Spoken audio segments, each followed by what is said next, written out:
You know, there are astronomers. They say there was a primordial explosion.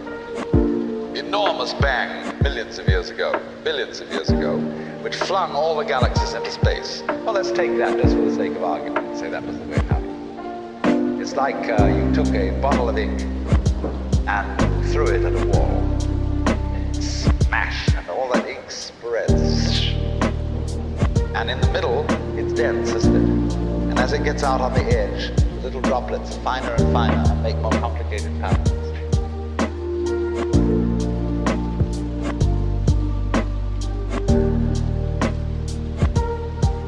So in the same way, there was a big bang at the beginning of things, and it spread.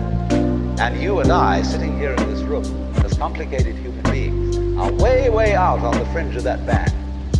We're the complicated little patterns on the end of it. Very interesting. We're the complicated little patterns on the end of it. But so we define ourselves as being only that. If you think that you are only inside your skin, you define yourself as one very complicated little curlicue, way out on the edge of that explosion, way out in space and way out in time.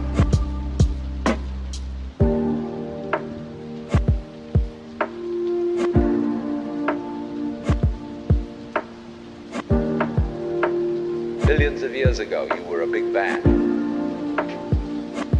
But now you're a complicated human being. Billions of years ago, you were a big bang.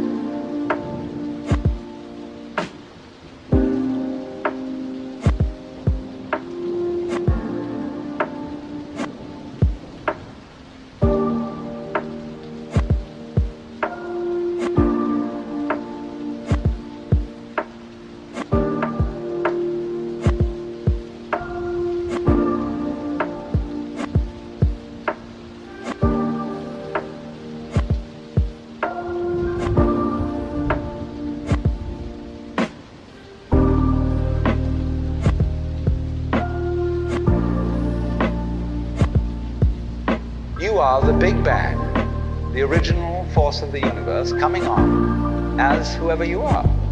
See, when I meet you, I see not just what you define yourself as, Mr. So-and-so, Miss So-and-so, Mrs. So-and-so. I see every one of you as the primordial energy of the universe coming on at me in this particular way. I know I'm that too.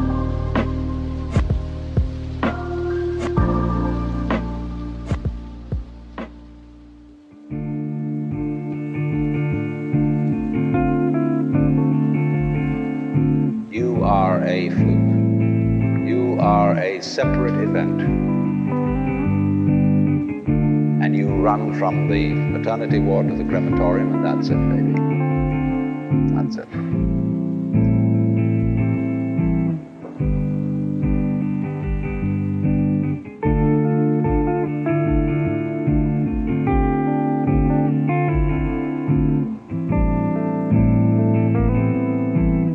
Now, why does anybody think that way?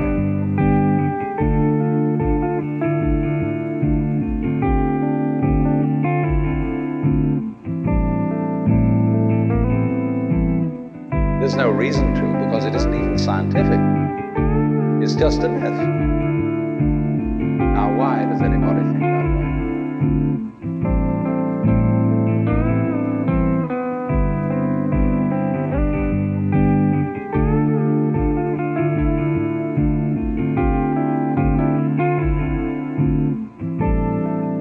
The idea of God as the potter, the architect of the universe, is good. It makes you feel that life is, after all, important. There is someone who cares. It has meaning, it has sense, and you are valuable in the eyes of the Father. But after a while, it gets embarrassing. You realize that everything you do is being watched by God. He knows your tiniest, inmost feelings and thoughts, and you say after a while, quit bugging me. I don't want you around. So you become an atheist. So you become an atheist.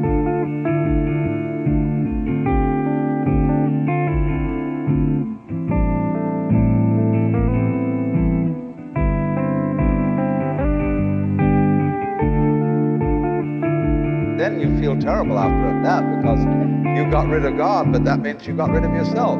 You're just nothing but a machine. And your idea that you're a machine is just a machine too.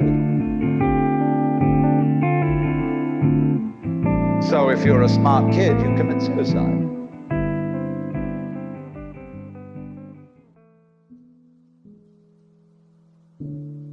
Camus said there is only really one serious philosophical question, which is whether or not to commit suicide.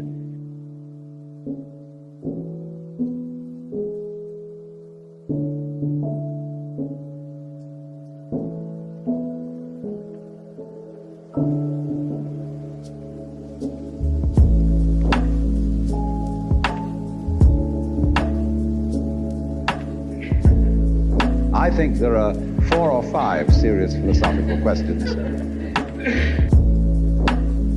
The first one is, who started it? The second is, are we going to make it? The third is, where are we going to put it? The fourth is, who's going to clean up? And the fifth, is it serious?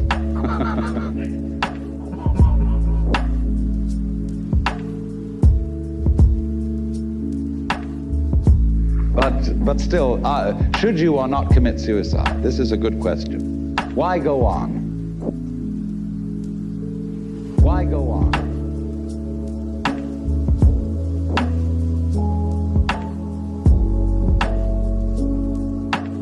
And you only go on if the game is worth the candle. Now, the universe has been going on for an incredible long time. So really, a satisfactory theory of the universe has to be one that's worth betting on.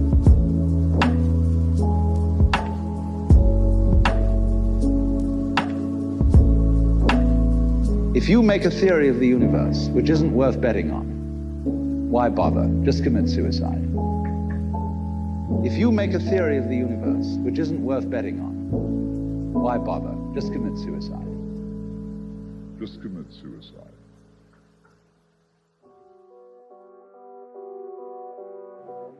But if you want to go on playing the game, you've got to have an optimal theory for playing the game. Otherwise, there's no point in it. Otherwise, there's no point in it. But the people who coined the fully automatic theory of the universe were playing a very funny game.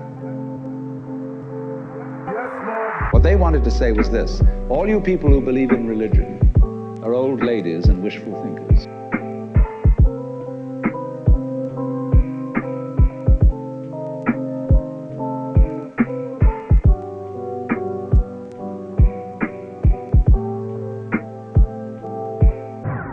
We are the end product of evolution, and we are tough.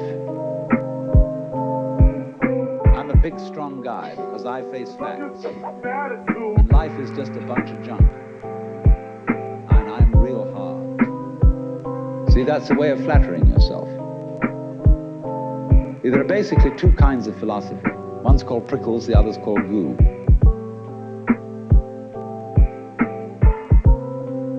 Prickly people are precise, rigorous, logical, like everything chopped up and clear.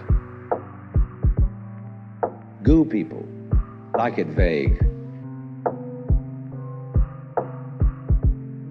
Prickly people believe that the ultimate constituents of matter are particles. Goo people believe it's waves.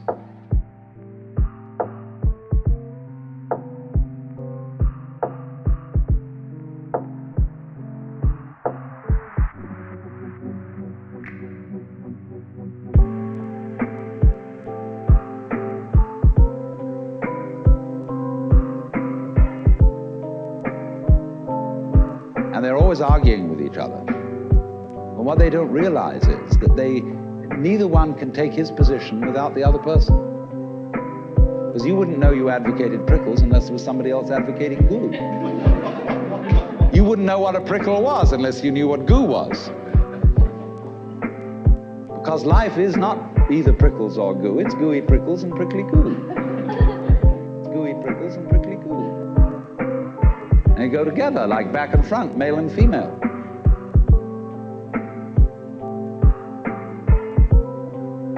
And that's the answer to philosophy. See, I'm a philosopher, and I'm not going to argue very much, because if you don't argue with me, I don't know what I think.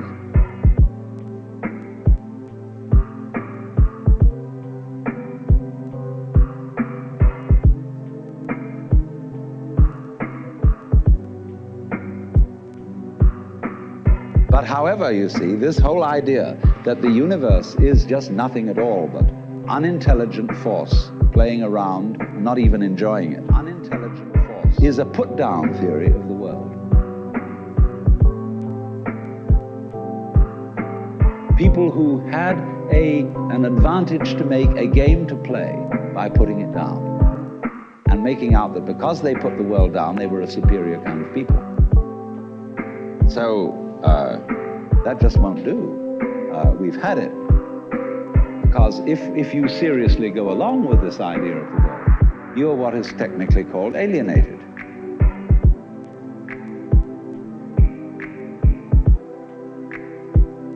You feel hostile to the world. You feel that the world is a trap.